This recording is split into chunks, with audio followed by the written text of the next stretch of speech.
अगर किसी देश प्रदेश का राजा आतताई हो तो वहाँ की प्रजा भी आतताई हो जाती है। बजरंग दल को भी हिस्सा चाहिए, हिंदू युवा वाहिनी को भी हिस्सा चाहिए, ठेकेदार के जो जिसके दम पर वो ठेकेदारी कर रहा है उसको भी हिस्सा चाहिए, सरकार को भी हिस्सा चाहिए। क्यों प्रकाश राजभर मतलब मसीहा गरीबों का है, ये लड़ने वाला नेता है। लेकिन हम लोगों को तो पता चला कि लड़ने वाला नहीं, ये लड़ाने वाला नेता है। आपस में सबको लड़ा दो और मलाई अपना खाते रहो। दिला दें हक, एसी में क्यों नहीं डलवाए? उन्होंने तो कहा था कि हम एसी में ले आएंगे, ले आ दें। कौन मना कर रहा है? कैबिनेट मंत्री हैं, पावर में हैं। उनका समाज के जो ये नेता हैं छोटे छोटे, ये बेचारे तो फंस गए हैं। ये ना आगे जा पा रहे हैं, ना तरह से फंस गए हैं। अब इनके चंगुल से निकलने वाले नहीं है। वो है छड़ी पागिल में, हाँ चूतिया बना देता, सबके चूतिया बना रहे। नमस्कार, आप देख रहे हैं काशी उजाला न्यूज।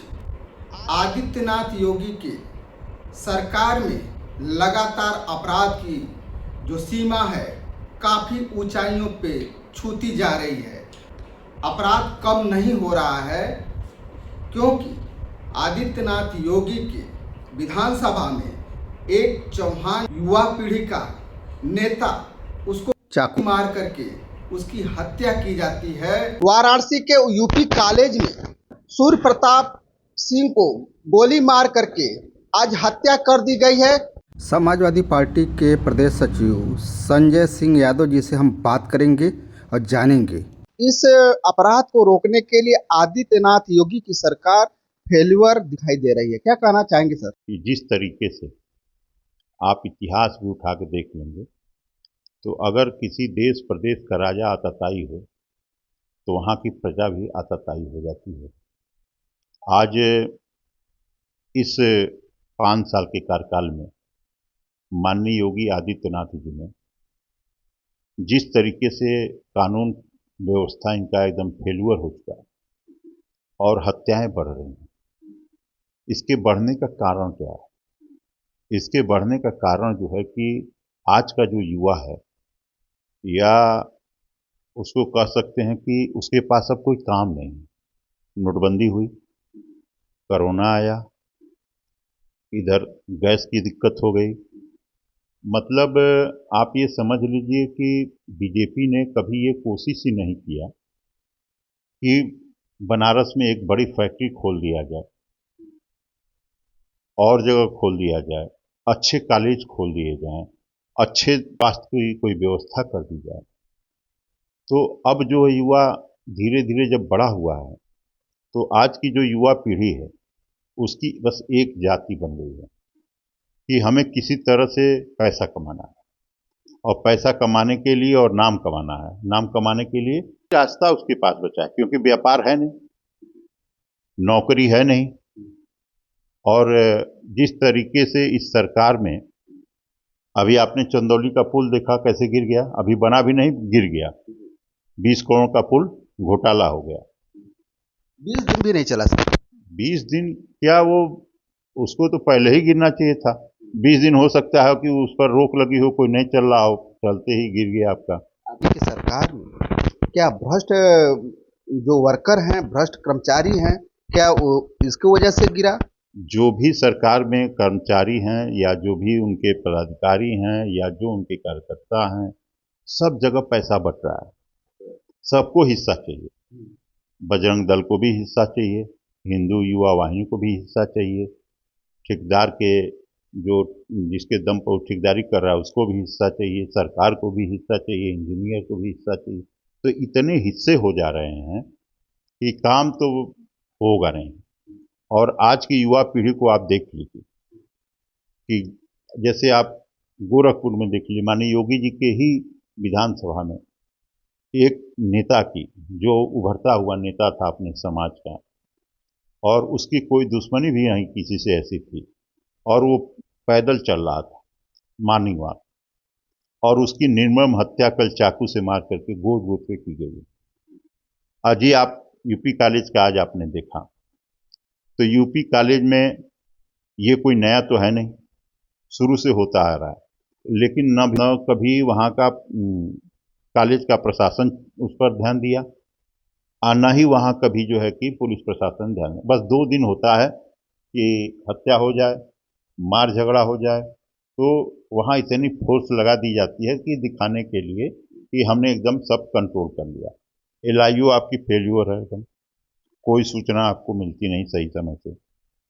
और ये जो युवा पीढ़ी है, ये कोई प्लान करके कोई काम आज के डेट में नहीं कर रही है। ये आपसे झगड़ा हुआ तो अब उसको लगा कि आपा खो गया, क्योंकि उसके पास कुछ है नहीं। रोजगार रहता तो उसकी चिंता करता, व्यापार रहता तो चिंता करता, नौकरी रहता तो चिंता करता।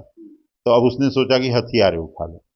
तो आज तो हम लोग देख रहे हैं कि जिस तरीके से हत्याओं का दौर बढ़ा है, हत्यारों की कोई कौम नहीं होती, कोई बिरादरी नहीं होती। उनकी एक ही मानसिकता होती है कि हमसे जो टकराएगा चूर चूर हो जाएगा। तो ये तो योगी जी भी कहते हैं, मोदी जी भी कहते हैं कि जो हमसे टकराएगा चूर चूर हो जाएगा। तो वही काम तो कर रहे हैं सब, कहाँ दिक्कत है। आप देख लीजिए, गैस सिलेंडर की मार पड़ी है ना। उत्तर प्रदेश की सरकार को हिलाने के लिए महिलाएं बाहर सड़क पर उतर रही हैं। भाई मोदी जी ने कहा था कि जरा वोट इस बार देने जाइएगा तो सिलेंडर को नमस्कार कर लीजिएगा। तो उन्होंने क्यों कहा था सिलेंडर को नमस्कार? क्योंकि इसलिए कहा था कि हमेशा के लिए आपको उसको नमस्कार करना पड़ेगा, हमेशा के लिए। जब से एस्टीन फाइल का खुलासा हुआ है और जिस तरीके से मीडिया में बातें या विपक्ष द्वारा बातों को उठाया जा रहा है, तो आज मोदी जी जवाब देने के लिए तो कहीं नहीं आ रहे हमारे प्रधानमंत्री जी। और जिस तरीके से हमारे यहाँ देश में सिलेंडर और डीजल और पेट्रोल की कमी होती जा रही है। अभी आप देख लीजिएगा, जो आपका ये 100 रुपया पेट्रोल मिल रहा है, बहुत जल्द अगर यही हालात रहे तो 150 रुपये का मिलेगा। अब सोचिए महंगाई कहाँ जाएगी, और महंगाई तो वैसे भी अपार हो गई है। तो बहुत ही फेलुअर सरकार हो गई। हिंदू हिंदू हिंदू हिंदू हिंदू हिंदू भाई 500 साल मुगलों का भी राज था, कभी ये गुलाम नहीं हो पाया, उनको छोड़ के जाना पड़ा। और ये राजनीति जब तक हिंदू और मुसलमान की आप बंद नहीं करेंगे, तब तक आप खुद वैमनस्यता पैदा करा करके, फूट डाल करके आप चाहते हैं कि हम इसी तरह से सत्ता को काबिज पर बने रहें। और ये धीरे धीरे धीरे अंदर अंदर ये जो जनता है वो बगावत के मूड में आ चुकी है। और हमको लगता है कि बहुत दिन नहीं लगेगा अगर यही हाल प्रदेश का रहा, क्योंकि व्यापारी व्यापार नहीं कर पा रहा है। क्यों? क्योंकि आज के लोग उसको धमकी दे रहे हैं, क्योंकि उसके पास काम नहीं तो किसी को धमकी देगा। युवा पीढ़ी कभी किसी को समझी नहीं है। जिस दिन वो हथियार उठाने से अपने को मना कर ले, और जिस दिन सरकार की वो बगावत कर देगा, उस दिन सरकार की धुआं उड़ जाएगी। बस उसको दिशा बदलनी है। हथियार छोड़ दो, रोजगार मांगने लगो। हथियार छोड़ दो, व्यवसाय मांग लो, और ये शिक्षा मांग लो, दवा मांग लो। तो शिक्षा, दवा, व्यापार पर तो ये सरकार कभी सदन में बात करते दिखती ही नहीं है। जब भी बात होती है तो हिंदू मुसलमान। और आप जिस तरीके से देख रहे हैं कि आज हिंदू वाहिनी के रूप में और बजरंग दल के रूप में तमाम इनके संगठन हैं, जहाँ करणी सेना है, वो अगर कुछ भी करे तो पुलिस नहीं बोलेगी। लेकिन अगर सही आदमी अगर अपने हक की बात करे तो उसको प्रदर्शन नहीं करने दिया जाएगा, उसको गोली मार दी जाएगी, उसको जेल में बंद कर दिया जाएगा, झूठे मुकदमे लगा दिए जाएंगे। तो आज जनता अभी तो आपसे पहले दबी थी, अब डर रही है। अब डर जब उसका खत्म हो जाएगा, जब वो देख लेगी कि अब कोई रास्ता नहीं है, तो कहीं जनता सड़कों पर आ जाएगी तो बड़ी समस्या हो जाएगी प्रदेश और देश के लोगों को। जो हालात दिख रहे हैं अभी, आपने यूपी काले में देखा कितना बवाल है, और छात्र नेता कल से जो है पूरा बवाल करेंगे। अब आप ये देखिए कि इससे बड़ा जघन्य अपराध क्या हो सकता है कि कोई छात्र अपने क्लास में पढ़ रहा हो और क्लास के अंदर घुस करके मास्टर और प्रिंसिपल वहाँ उपस्थित थे, उनके सामने इतनी गोली चलाना और वहाँ से इतने आसानी से निकल जाना, ये कितना दुर्भाग्यपूर्ण है। हमारे मुख्यमंत्री जी रोज बनारस आते हैं, दर्शन करते हैं, दर्शन करते हैं किस लिए? कि भगवान हमारे देश प्रदेश को ठीक ठाक रखें, यही आशीर्वाद हमको चाहिए। और हो क्या रहा है? लोगों की जबरदस्ती ज़मीनें कब्जा की जा रही हैं बनारस में, देख रहे हैं। अब किसी का नाम, अगर हम लोग तो डरे हुए हैं, किसी का नाम ले लेंगे तो हो सकता है कि वही लोग हमारे घर पे हमला कर दें। तो लेकिन दिख तो सब कुछ रहा है, और सरकार के प्रश्रय के बिना कोई कब्जा तो क्या एक धूल भी नहीं ले सकता। तो कहीं न कहीं तो उनका समर्थन है। आप अखिलेश यादव जी जो जिस पीडीए की बात करते हैं, क्या वह पीडीए में जागरूकता आएगी? कांशीराम साहब और माननीय नेताजी ने 85 और 15 का जगाने का काम किया था, 85% को। तो उसी समय नारा लगा था कि मिले मुलायम कांशीराम, हवा में उड़ गए जय श्री राम। आज पीडीए समाज को क्या मिल रहा है भारतीय जनता पार्टी को वोट दे करके? वो तो वहाँ इतना ठगा जा चुका है। और आप देख लीजिए कि परसों जब वहाँ चौहान समाज के नेता की हत्या हुई, तो पूरे चौहान समाज ने किस तरीके से इस सरकार का और खुद खुल करके योगी जी का विरोध करना शुरू किया। अब उसको डैमेज कंट्रोल करने में लगे हैं। अगर यही किसी दूसरे, जो अब क्या है कि चौहान समाज को ये समझ में है कि वो वोट देता है बीजेपी को, तो अब उसके साथ जब घटना घटी है तब वो विरोधी का नारा लगा रहा है। अभी ओम प्रकाश राजभर को देख लीजिए, ये हक की बात दिलाने की कहते हैं, समाज को हक दिलाएंगे। किसको हक दिला दिए? किसी को नहीं। दुख के घड़ी में गए हैं, लेकिन उनके घर से तुत्कारी ही मिला है। तमाम राजभरों की हत्याएं हुई इसी सरकार में, वो सरकार में बैठ करके मंत्री बने हुए हैं, और उनका एक अपना अंदाज है कि क्या बोलना है क्या नहीं बोलना है, वो बोल देंगे। और राजभरों के यहाँ जब हत्या हुई, हमने तो एक उसमें देखा था कि उन सबों ने पूछा, मीडिया के लोगों ने, कि क्या मदद कर रहे हैं, तो उन्होंने कहा कि मदद सरकार करेगी। सरकार में आप हैं तो सरकार मदद करेगी। मतलब आप नहीं बता सकते हैं कि मदद कैसे होती है? अरे आप अपनी व्यवस्था से रैलियां करते हैं, अपनी व्यवस्था से कायों का काफिला लेके चलते हैं, तो क्या राजभर समाज को आप 1 लाख रुपया, 50,000 रुपया या तत्काल जो उसकी सुविधाएं मदद नहीं कर सकते हैं? बिल्कुल कर सकते हैं।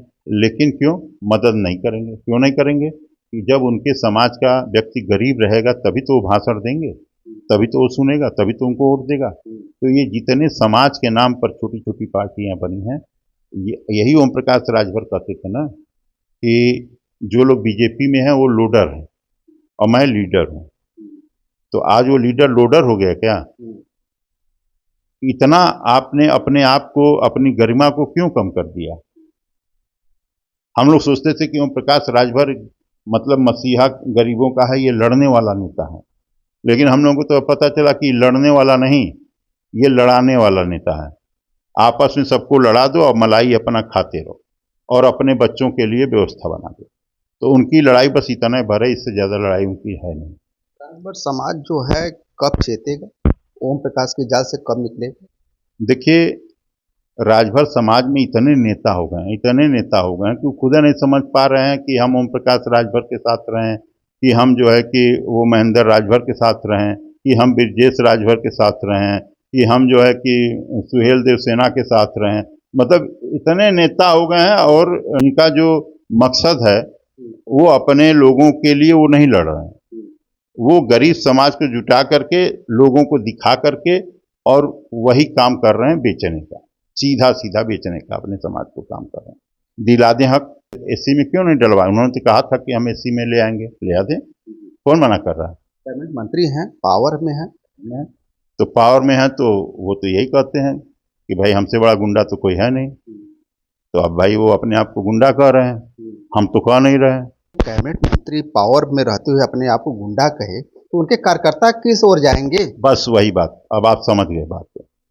तो जब हमारा मुखिया कहता है कि हमसे बड़ा कोई गुंडा नहीं है, तो उनका समाज के जो ये नेता हैं छोटे छोटे, ये बेचारे तो फंस गए हैं। ये ना आगे जा पा रहे हैं, ना तरह से फंस गए हैं। अब इनके चंगुल से निकलने वाले नहीं है, क्योंकि उनके पास बहुत अच्छी कला है लोगों को जादू दिखाने वाली। कचहरी पर हम लोग जादू देखने जाते थे। क्या जादू की छड़ी उनके हाथ में लग गई है क्या? नहीं, जादू की छड़ी नहीं है, बेवकूफ बनाने की छड़ी। जैसे पहलवा हम लोग कचहरी पे जाते थे तो नेवला और नाग को रखा रहता था कि आज नेवला और नाग की लड़ाई दिखाएंगे। अब जब तक उसको डमरू वमरू बजाता था, फिर अपना जब जड़ी बूटी बेच लेता था तो कहता था कि अब समय खत्म हो गया, अब चलिए अब कल ले आएंगे तो लड़ाएंगे, और उसकी जड़ी बूटी बिक जाती थी। और जब बिक जाती थी तो थोड़ी दूर जाने के बाद आदमी कहता था चुतिया बना दिल, तो ओकर जड़िया निकाल के फेंक दे। वो है छड़ी पागिल में, हाँ, चुतिया बना देता, सबके चुतिया बना रहे। अपने समाज छड़ी बांट भी रहे हैं, बांट रहे हैं, डंडा बांट रहे हैं। कह तो रहे हैं कि नौकरी नहीं देंगे, डंडा बांट, लाइसेंस का हम लाइसेंस का हथियार दे रहे हैं कि इससे मारोगे तो कम से कम सरे हाथ गोड़ टूटेगा, गोली से मार दोगे तो आदमी मर जाएगा तो बड़ी धारा लगेगी, और लाठी डंडा से मारोगे तो हम तुम्हारी पंचायत भी करा देंगे, तुमको छोड़वा भी देंगे, और तुमको इसी तरह से तुम करते रहना हमारे इसमें। ऐसा तो हम लोगों ने कभी नहीं देखा भाई। तो अपने समाज के प्रति ऐसी सोच रखते हो तो उनका समाज किस ओर जाएगा सर? देखिए, उनको समाज को ले जाने की चिंता नहीं है, उनको खाली ये चिंता है कि इस समाज को बेवकूफ़ बना करके अपना काम बना लो, क्योंकि जो हमने इतनी लड़ाई लड़ी, जब ये तब नहीं सुधर पाए तो अब क्या सुधरेंगे? जब ये सुधरने ही वाले नहीं हैं तो इनको अपने झांसे में बनाए रहो, अपने मंत्री चाहे वो सरकार रहे तब, वो सरकार रहे तब, इधर से कूद जाओ और उधर से कूद जाओ। यानी कि लास्ट सवाल यही है सर कि माने समाज को खुद सुधारना होगा। देखिए, राजभर समाज को बड़ा भोला समाज है, हमने तो देखा है उस समाज को, लेकिन भोला जो होता है वो थोड़ा बेवकूफ़ भी होता है, तो वो बेचारा फंस जाएगा। और राजभर समाज को तो हम देखे हैं 20 साल से, वो जिस स्थिति में था आज भी उसी स्थिति में है।